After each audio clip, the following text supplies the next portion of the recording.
All right, now you should hear me. I think everything's coming together. Maybe. Always have a nice voice in the sky that talks to me and lets me know if something's off. Although this morning my sound was off for them, but it wasn't for you.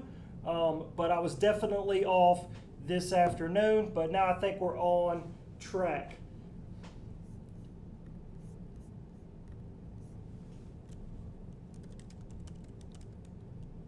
Just give me a moment here to work out a few technical difficulties.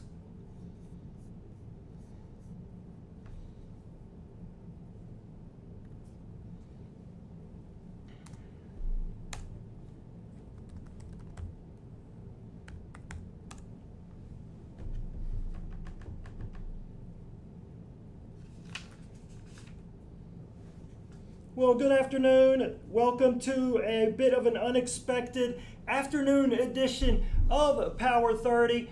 But, well, the morning show, if you will, but now it's the afternoon show, and we're here because we want to talk about Power 30 and what it has been and what it is going to become. So, what is Power 30? So far this year, we have been buffering Power 30, but we are ready to go live for what it is intended to be. So what is Power 30?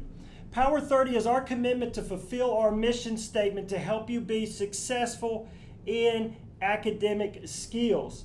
It's not a study hall, and it's not a time for you to practice silent, sustained reading. But it is a time when students will receive intentional remediation designed around targeted interventions. For some of us, that intervention is to help us power up and become more powerful readers. It will include intentional remediation with where you are as a reader so that we can, again, level you up to the next level.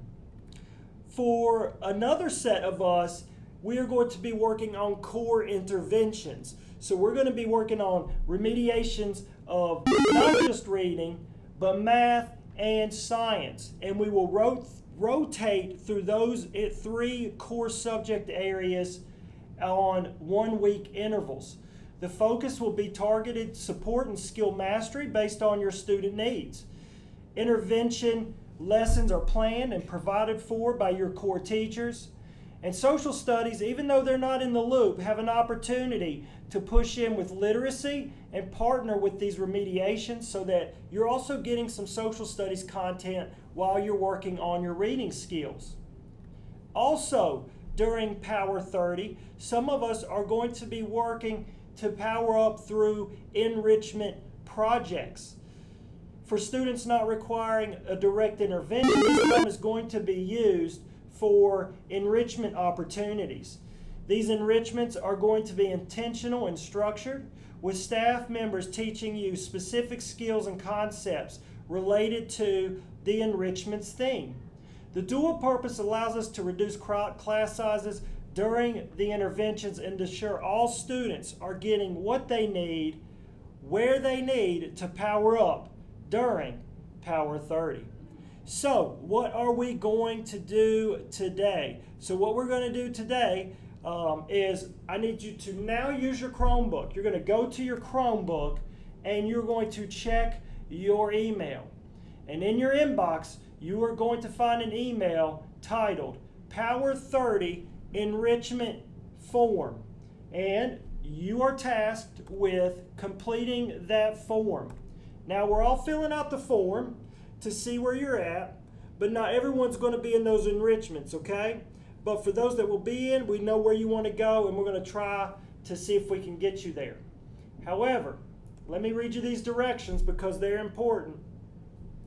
It reads to fill out the form to indicate what kind of enrichment project you would like to be a part of, to participate in. You're going to give us 3 different project options, not one at all 3. There need to be 3 different project options. You may not get your first, you may not get your second, you may not get any of them, but you will be in a possible choice. And again, you might not get into any of those because you might be working in core or you might also be working in reading. Participation in these enrichment opportunities are dependent on your academic level, but then also dependent upon your school citizenship. And so that's important to keep in mind. But all I need you to do today is to fill out that form, giving me 3 different choices.